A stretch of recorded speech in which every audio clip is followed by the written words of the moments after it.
Magandang tanghali po sa lahat. Luzon, Visayas, Mindanao, kung saan kayong dako ng mundo po, tayo nagbabalik dito sa aking munting channel. Samuel Soriano TV29 para mag-discuss ulit ng another coins. At ito po ay ating hilig mangulikta ng barya, kaya tayo nandito nagsisiling ng kanilang mga halaga. Magandang tanghali po sa lahat ng aking mga subscriber dyan kung saan kayong dako ng mundo po. Maraming salamat sa lahat ng aking mga subscriber. Yun naman pong mga senior citizen dyan na nakahanonood dito sa aking munting channel. Ayan po. Kung saan kayong dako ng mundo po, God bless po and take care.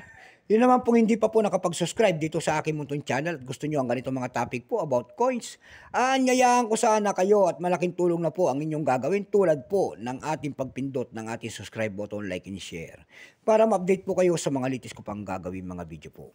Ang pag-usapan po natin ngayon ay 5 centimos po na wala ng halaga, tinatapon na sa kalsada. Year 2008. Punong-puno na siya ng pakikipagdigma. Bago tayo magsimula sa ating talakayang, kilalanin mo muna natin siya. Issue po, Philippines po, Period Republic, 1946 up to date po, type standard circulation coins.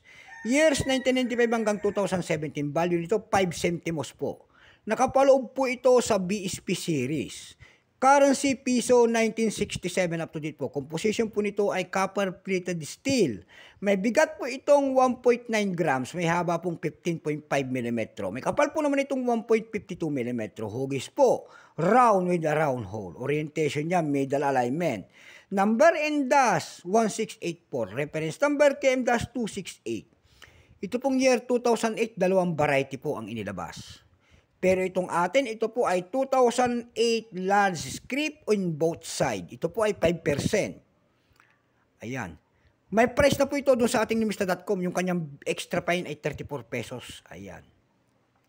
Dako tayo sa kanyang presyo doon sa atang pamantayang platform. Sa ebi.com, nakakita tayo nagbebenta doon ng $5. Nasundan ito ng 388 pesos. Sa carousel page naman po tayo dumako. Ayan. Sa carousel page, nakakita tayo nagbebenta doon ng 200 pesos, nasundan yan ng 100 pesos. Ayan lamang po ang aking may babahaging kanyang presyo, sagad na. So hanggang dito na lamang po, Luzon, Visayas, Mindanao, kung saan kayong dako na mundo po, keep safe po sa lahat, and God bless.